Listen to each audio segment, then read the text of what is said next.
Mrs. McCain, Your Excellencies, ladies and gentlemen, dear friends, it is an honor to be with you here this evening, although I must say that it feels a little strange to be at an IRI Freedom Award dinner without John McCain.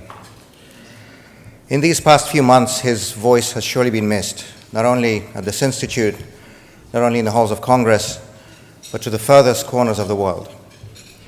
It is especially missed by those who are standing up against dictatorships, by those who are imprisoned and harassed, by those who continue to fight for those universal values of freedom, justice, and human dignity that are sometimes taken for granted in this country, but that remain a source of inspiration for countries like mine that are marked in purple, not free, in the annual Freedom House Index.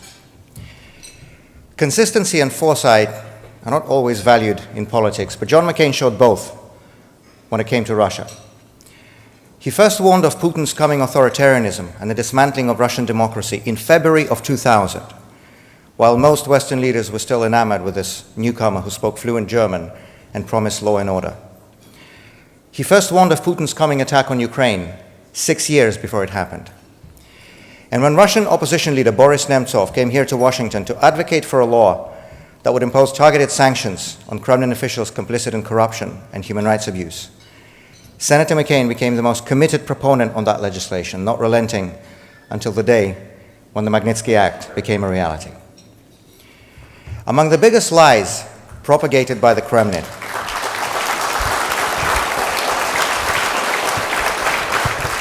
and we are profoundly grateful for that. Among the biggest lies propagated by the Kremlin, and boy were there many of those, was the one about John McCain being an enemy of Russia, an implacable enemy, as one state media outlet greeted the news of his passing.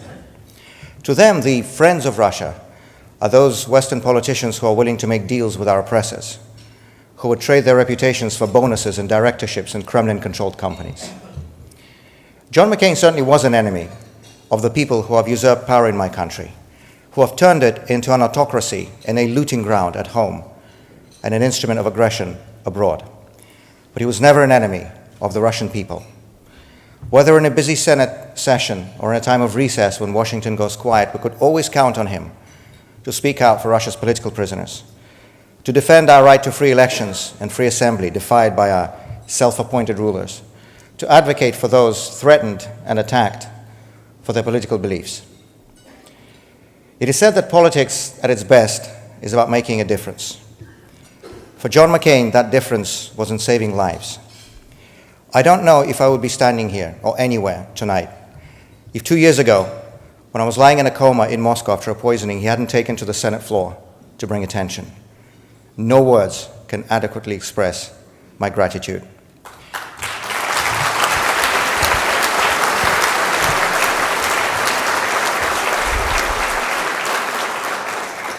And I can think of no better answer to those smears about being an enemy of Russia than Senator McCain's decision that the only non-American to serve as a pallbearer at his funeral service should be a Russian citizen.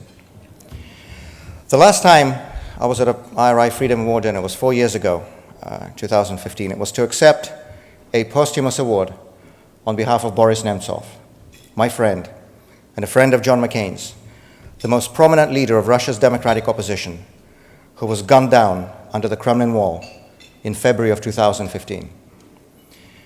After it happened, Senator McCain, together with Senator Rubio, Senator Christopher Coons of Delaware, and others on both sides of the aisle in Congress and on the DC Council, led the successful effort to commemorate Boris Nemtsov with a street designation in Washington. It is the street directly in front of the Russian embassy, and one day, I know, my country will be proud.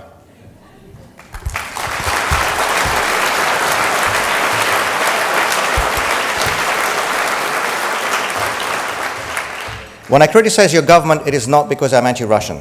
Senator McCain wrote a few years ago in an op-ed that was directly addressed to the Russian people. It is because I believe you deserve a government that answers to you, and I long for the day when you have it.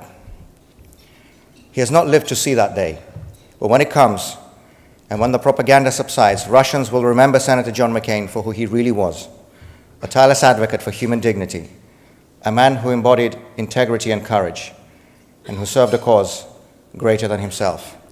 And though John McCain is in a better place now, I know his legacy will long continue to inspire those who are defending liberty and justice.